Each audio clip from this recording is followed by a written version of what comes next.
Parlons à présent de ce club de tir du 12e arrondissement de Marseille qui apparemment provoque la colère des riverains. Certains n'osent même plus sortir dans leur jardin car ils ont trouvé des balles. Il y a aussi des nuisances sonores de plus en plus fortes. Bref, ça ne va plus selon eux.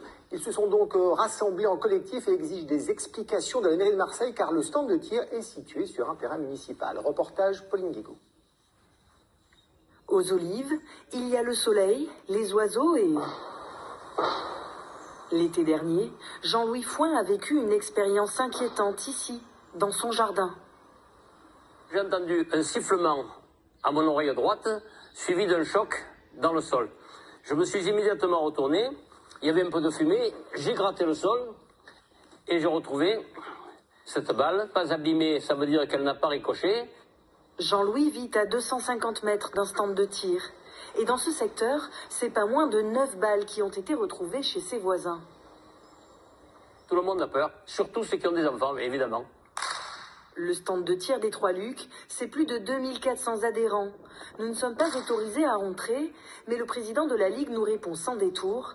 Ces balles retrouvées par les riverains ne proviennent pas du stand. Le tir tendu, ici, au stand de tir des Trois-Lucs, surtout au 9 mm, c'est impossible. Tir tendu. Après, un ricochet peut tomber, bien entendu, sans avoir un effet létal. Mais il ne peut pas tomber à 200 mètres contre une façade.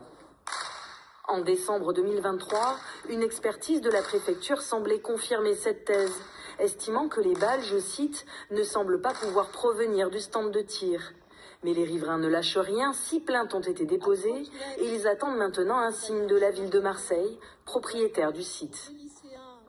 Et n'importe où en Europe, des stands sur des calibres comme ça en milieu urbain, ils sont couverts, fermés. Il y a des toits. Si c'est pas possible de les couvrir, parce qu'il y a des contraintes, parce que ça coûte cher, etc., fermeture. Et puis, il ira ailleurs, le stand. Contactée, la mairie affirme avoir lancé des études pour des travaux. Mais une couverture totale du site coûterait plus d'1 million d'euros. En attendant, l'origine de ces tirs reste inconnue.